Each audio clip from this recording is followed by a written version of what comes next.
Odviaté časom tak nazvali gymnázisti v Snine svoju historickú výstavu venovanú slovanským učiteľom Cyrilovi a Metódovi. Jej slávnostné otvorenie sprevádzalo príjemné stretnutie rôznych generácií s bohatým sprievodným programom. Toto podujatie sme uskutočnili aj v rámci projektu Generation and School.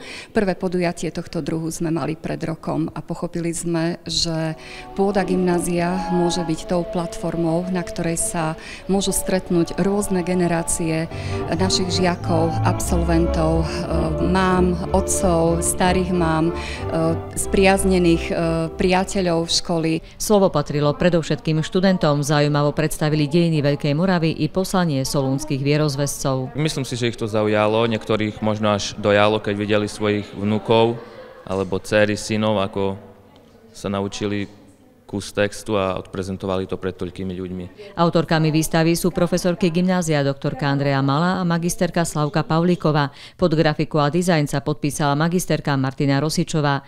5 informačných panelov a pútavé rozprávanie študentov sa stretlo s veľkým záujmom základných škôl. V pozíciách lektorov sa ocitli študenti, pre ktorých je to prvá skúsenosť tohto druhu. Je to jednak pre nich zážitok, ale aj v rámci takého vrstovníckeho prístupu je to odovzdávanie informácií o mnoho efektívnejšie, pretože žiaci prednášajú žiakom a to je vždy blízke. Veľmi pekné, veľmi názorné a pre žiakov ja si myslím, že veľmi také poučné. Je to iné ako z učebnice. Je to iné ako v škole, je to lepšie ako na dejepise, učiteľka tak nerozpráva. Iné to je, krajšie, lepšie. Nám to porozprávali. By si mal odvahu sa postaviť takto pred žiakov? Nie. Gymnázistom však ani odvaha, ani chuť rozhodne nechýbajú. Veľmi príjemné, práve že oni sa zaujímajú o to, čo my rozprávame, čo sa vlastne stalo a myslím si, že ich veľmi zaujala táto výstava a že boli veľmi radi, že túto výstavu vôbec navštívili. Páčilo sa nám to, lebo sme mohli priblížiť ten život mladším žiakom. Dalo nám to veľa, pretože získali sme nové poznatky. Ďalej sme sa zlepšili, čo sa týka vyjadrovania. Lepšie komunikujeme so študentmi, vieme im lepšie vysvetliť túto tému. Takže určite nám to veľa dalo a určite aj tým, ktorí tu prišli, ktorí sa s touto výstavou oboznámili.